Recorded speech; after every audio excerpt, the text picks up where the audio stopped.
Punches back on the air. Barack Obama says you can't complain if you don't have skin in the game, so call Jeff Crouere now and give him some skin. Get it off your chest. Let it all hang out. Your number to get on the air is 556-9696. Give Jeff Crouere a call now. All right, welcome back. Very pleased to have on our next guest. He's a trend expert, visionary, keynote speaker, trusted worldwide as the foremost authority on forecasting, analyzing, tracking trends. He's publisher of the Trends Journal, author of Trends 2000 and Trend Tracking. Our friend Gerald Celente joining us here on the hotline. And Gerald, good morning. Hello, Jeff. Well, we have a lot to talk about, and this economy seems to be teetering on the edge here. I laugh, and I wrote a column the other day entitled, What Recovery?, when I hear these folks saying, well, the recovery might be not as robust as we thought. And I'm wondering, where do they come up with this idea we're in a recovery? Because they're a bunch of paid-off shills. How about that? Yeah, I mean, could that be any clearer? Turn on CNBC. Look at the lineup of shills that they put on there that are hawking their stocks and telling everybody that this is a buying opportunity. I mean, it's like going to Coney Island in the old days and listening to the barkers on the boardwalk. Step right up, step right up. It's a hoax. Anybody that puts their money into the stock market deserves what they get. It's a rigged game. There's no recovery. We've said this from the beginning. We've said it in the beginning. We said that the TARP program wouldn't work. We said that the stimulus program wouldn't work. The only people that are being enriched are the very rich. The numbers don't lie. This country is now one of saving the too big to fails while everyone else could go under. And you look at the numbers, again, they don't lie. You have 10 banks, count them, everybody could do this one. Count your fingers. 10 banks control 80% of all the action. Three banks control all of the credit card action. And you want to talk about a bunch of thieves?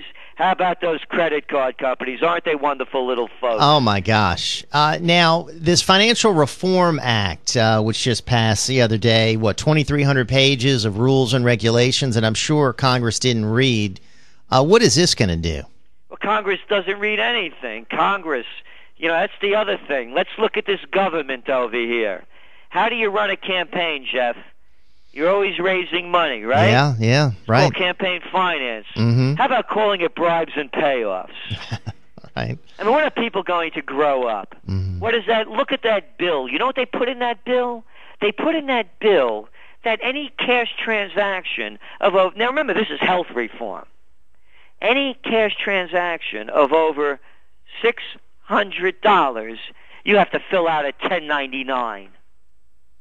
My friends that sell rare coins are furious and very worried.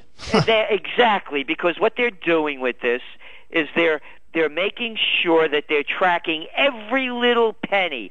It's called squeeze the little people. Do you know what it is for a business person to keep filling out 1099s? Right.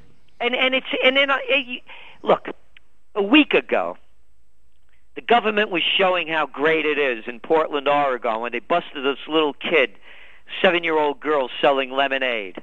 Yeah, that was pathetic. It's pathetic, and that's what they're doing at every level. And then you listen to the jerk, the guy that calls himself the health commissioner, saying that we're doing this only to protect the people. Yeah, like all of this big agribusiness. Hey, dump 1 million pounds of E. coli beef on the market.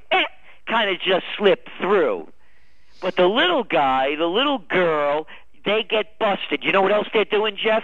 They're breaking the family farmers out, too, because the big guys that are selling this garbage food, this HMO food, these eggs that are raised in concentration, little chicken coop concentration camps, people are going to farmers markets now. They're bypassing the big guys. So you know what they're doing now?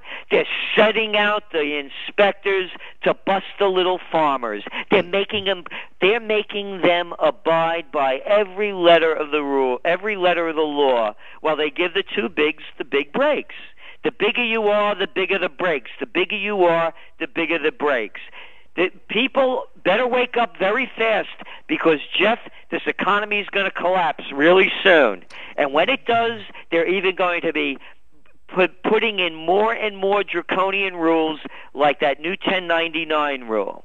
5569696 is our talk line, brought to you by our friends at Kennedy Twins, authors of the new book, Nullifying Tyranny. Very pleased to have with us Gerald Celente. It's trendsresearch.com for more information. We'll link to the site. One more issue, and then we've got a lot of calls that are lined up here. A caller alerted me to Senate Bill 510, which supposedly makes it illegal to grow, share, trade, or sell homegrown food, which sort of ties into what you were talking about a second ago here.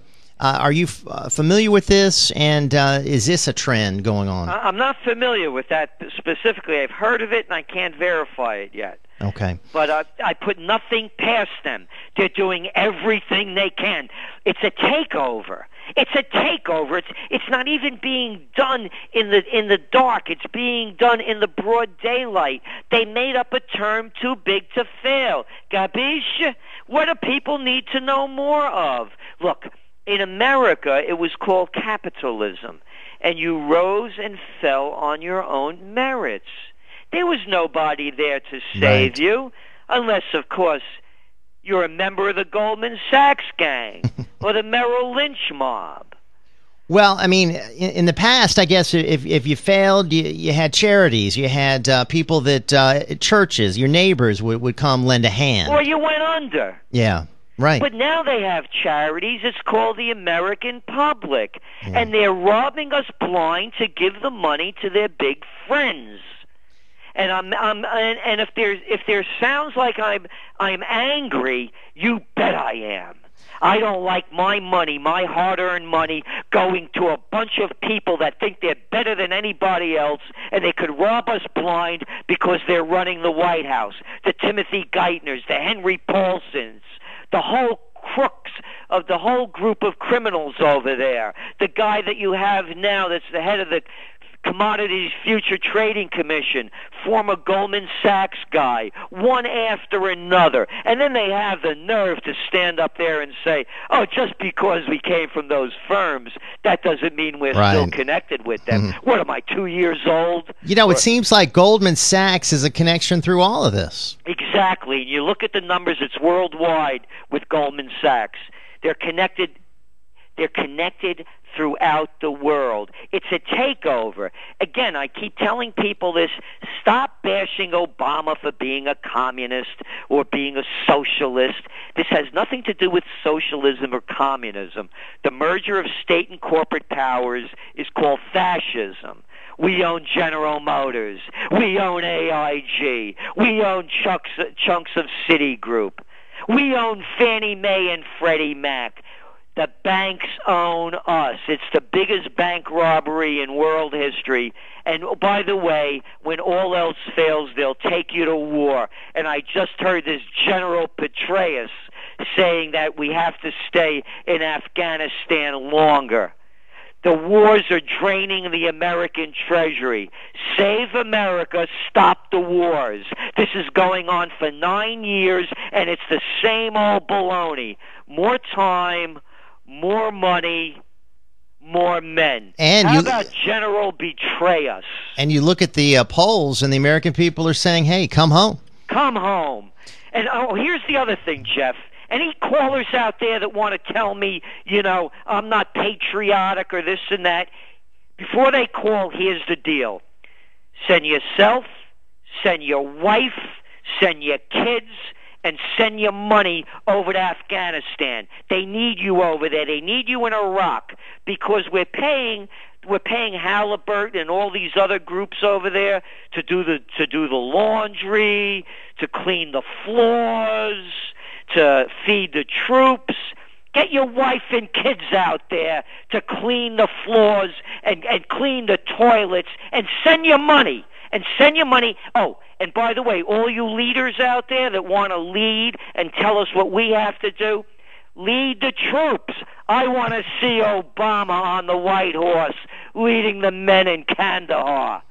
556-9696. Let's go to the phone lines. Mo from New Orleans. Mo, good morning, sir.